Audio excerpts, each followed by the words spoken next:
Hi, I'm Ali Porti, fashion and lifestyle journalist and editor of Zayla magazine. I've always been interested in biographies and in the stories of people's lives, basically listening to what stirs their souls. Welcome to the soulful side of life, where I let you in on some of my conversations with inspiring people from around the world in fashion, faith, entertainment, music, and entrepreneurship.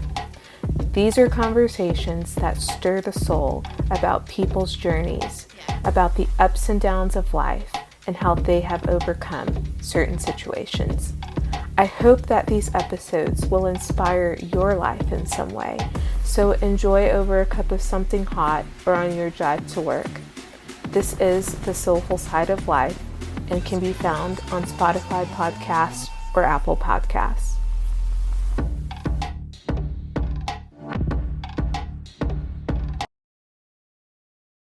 Cristina Dunlap is a cinematographer, and her passion is fueled by the belief that people can be brought together by a shared visual experience. So she finds a way to visually translate someone's innermost thoughts and feelings to an audience through movement and lighting and color. She did the cinematography for the 2022 film Cha Cha Real Smooth and for Am I Okay? And she's done the cinematography for music artists for their music videos, which include Lizzo, Coldplay, The Chainsmokers, Katy Perry, and most recently for Taylor Swift's Eras tour. She also has some filming credits under her belt. In 2018, she filmed Brandy Carlisle's music video for Party of One. American Fiction is her most recent film project that was shot in 26 days and directed by Cord Jefferson. It's about a man, played by Jeffrey Wright, that deals with the internal challenges of not being able to relate to people, of feeling society's pressures of telling him how a Black person is supposed to act, and family drama like sibling rivalry, an aging parent, and the past and the present butting up against each other all the time. Also in the film is Erica Alexander, Tracy Ellis Ross, and Sterling K. Brown. In this interview, we talk about what a cinematographer does, the challenges she faced while filming, and why the film, which has some Oscar nominations are out today, what it means to her. So enjoy this podcast interview with a Hollywood cinematographer, and I hope that you take away something that you can apply to your life. And go see the film American Fiction, which is in theaters now. Well, thank you so much for taking the time to answer a few questions about the film. Thanks for having me. My pleasure. Okay, so I'll jump right into how would you describe to a 10-year-old what you do? um, that's a great question. I am the person who designs the lighting and camera movement and runs the camera on set. Okay. Because when people hear cinematographer like at the Oscars, the award for that, or hearing that word, they may not understand what that means. So that offers some clarity. Okay, so this segues into my next question. I read somewhere that you lied your way into the camera crew of a video being shot at USC when you were 16, and that you continued to work your way through your college years at USC. And the question is, why is the best education on set and not always in the classroom? I wasn't affiliated with USC at all at that time. I was in high school and I met someone through a friend who was the director and they were making a music video. Okay. And I ended up going and taking stills on that set. And then I went to community college for 2 years. And then I did end up transferring to USC for the last 2 years because I really wanted to experience film school. Hmm. But to your point, I think I absolutely learned more on set than I did. And it depends on, the teachers that you have and the people that you meet. There are a lot of great things that can come out of a more formal setting, but you're never going to learn um, quite what it's like on a real set until you're there facing, the issues that come up and seeing how a set is run. Gotcha. And do you feel that by the time you transferred to USC that you already had a lot of on-hands knowledge that maybe helped you with your coursework? USC was a, kind of different because you don't choose what you want to focus on. You Okay. sort of have to learn everything. So you take sound classes and production design and editing. And I, I think I found editing the most helpful apart from cinematography, but I knew that I wanted to be a cinematographer. So I didn't get to focus on it as much as I would have liked to. But I think also I went there at a time when they had just started.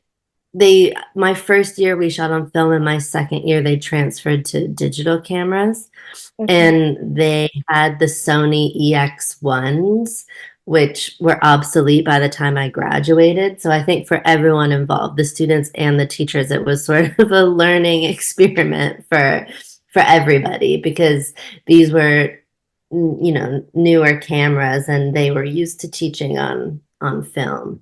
And when I was working on sets, no one was using those cameras. People Okay. were sort of, all shooting on film or just starting to use the red one, which had come out. Gotcha. And your major, when you go to USC Film School, what is the major that you come out with? Cinematic arts. Okay, cinematic arts. And how did you know that it was your calling or it is your calling like to do cinematography?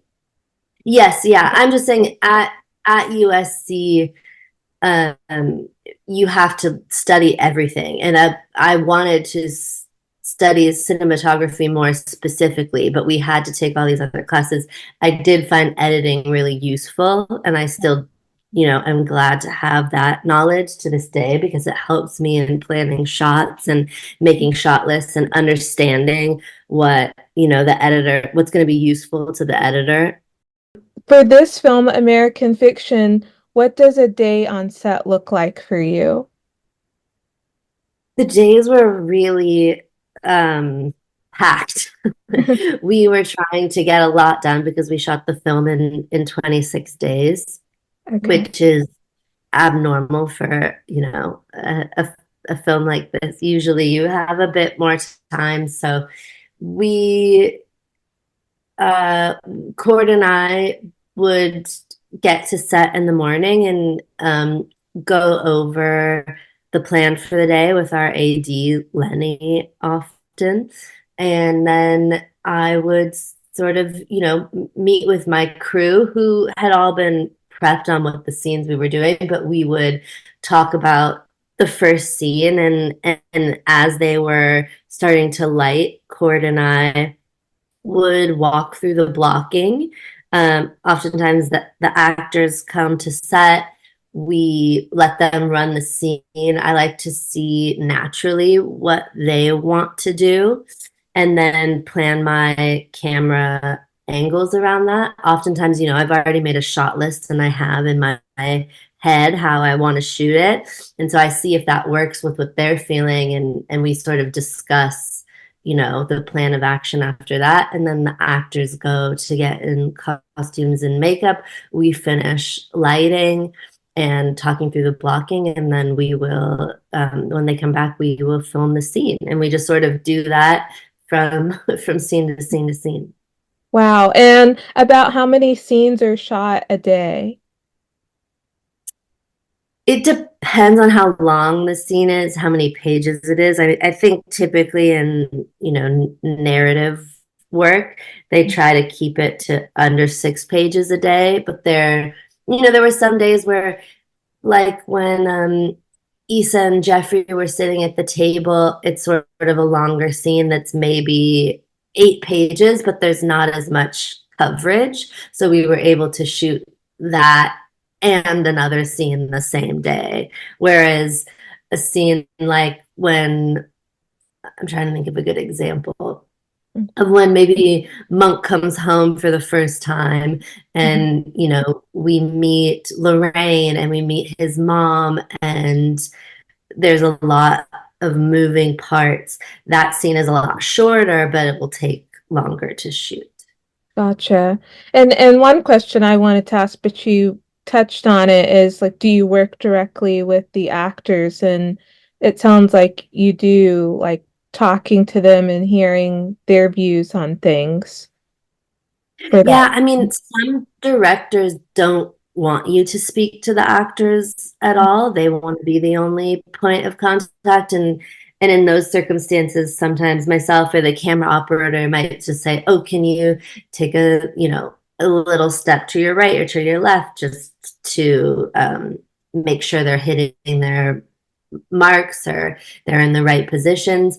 But other directors, are extremely collaborative, and they're happy to let everybody workshop the scene together during the blocking sessions. So it depends. And, there's some moments when I can tell the actor is really in the scene and I don't want to disrupt them or their process. So I just adapt to what they're doing. And there are other times when, the camera move is really specific. It's important we hit certain marks. And then I might ask the director if it's okay to make adjustments. Gotcha. Um, what was the most challenging scene that you found in the film?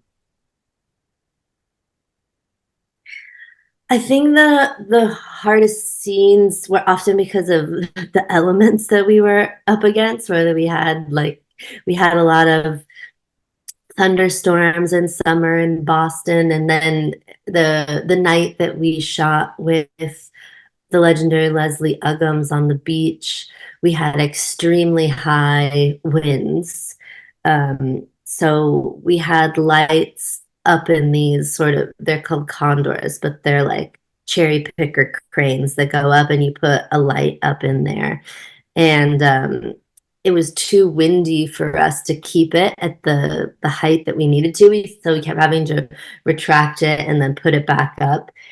And it was very dark on that beach, so it was our only source of light. And poor Leslie was waiting in the water in a nightgown, so we were trying to shoot it as quickly as possible because it was cold. But she's such a pro. She was totally game to keep going.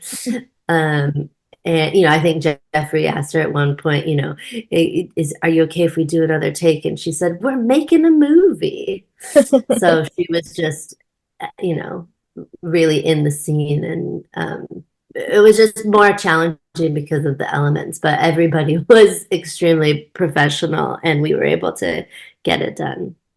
That sounds awesome. It seems like the crew or just the film was like a family environment.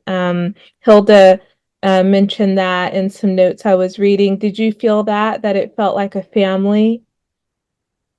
Yeah, absolutely. I had a local crew in Boston, and I actually hadn't worked with any of them before, which is rare. So I was a bit nervous going in, but they were extremely talented and um, just up for all the challenges that we faced. And that really fosters an environment that's like family. And then, on that, to that same note, working with Cord, he's such a generous and collaborative person. He was extremely welcoming of everyone's ideas, and that went through to the post process where I got to come to a few cuts that Hilda, while Hilda was editing, and meet her for the first time, because we don't meet on set. You know, we were emailing back and forth and she was getting dailies, but I didn't get to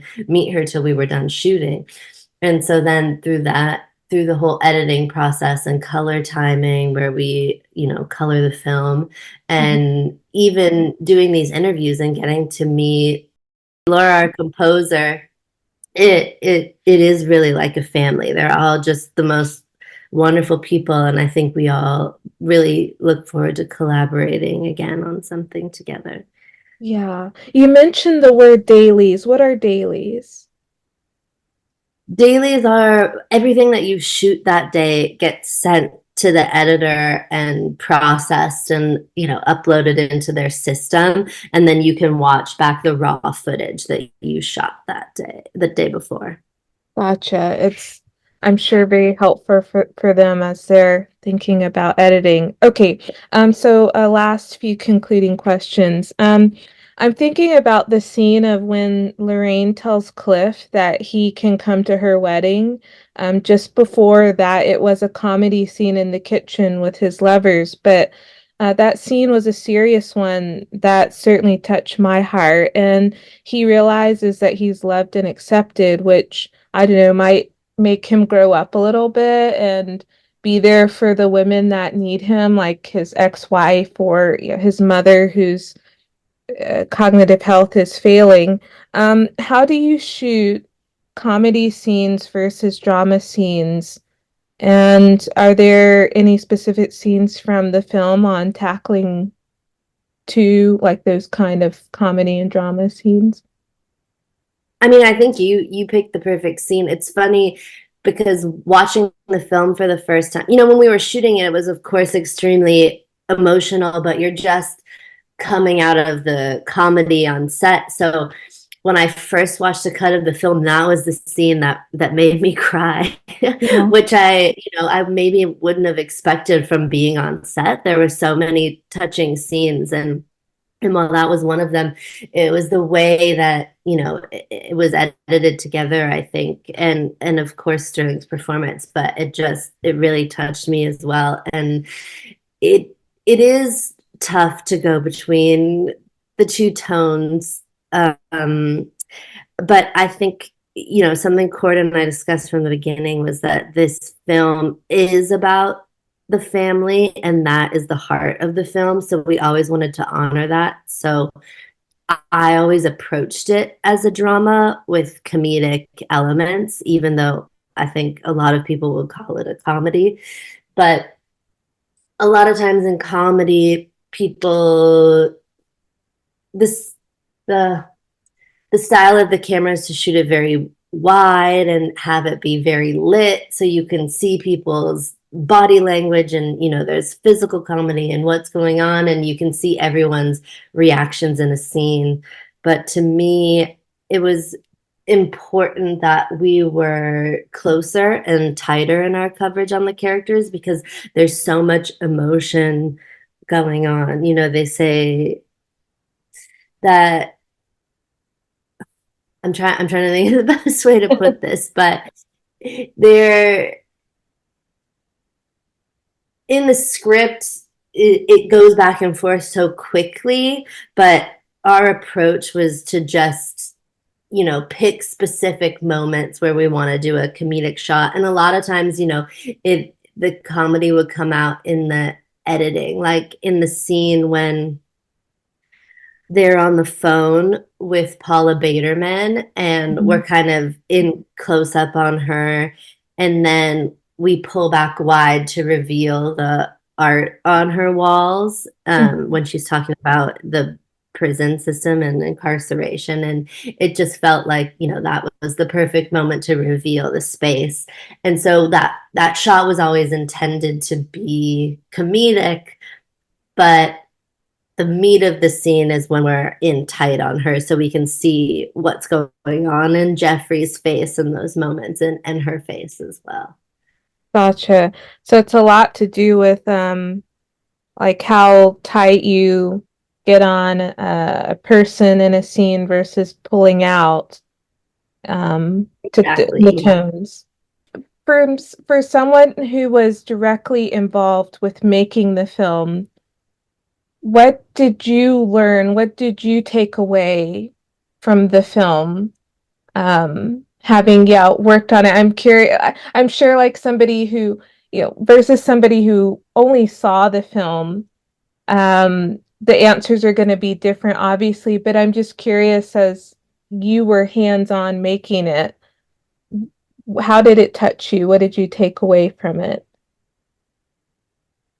I mean, it touched me in a lot of ways. And, I think that's what's so brilliant about this film is it can mean something different to everyone that watches it. Whether you're a sibling and you have a complicated relationship, or you've had to take care of an ailing parent, or you've felt like you're an artist that isn't understood, or you've faced discrimination. And there's something that everyone can relate to, no matter what walk of life you're in. And I to be a part of something like that was just really special, to see how many people this film is touching, and how many people can take away something from it. And just being on set, I think realizing what it means to build a film family, like we touched on earlier. But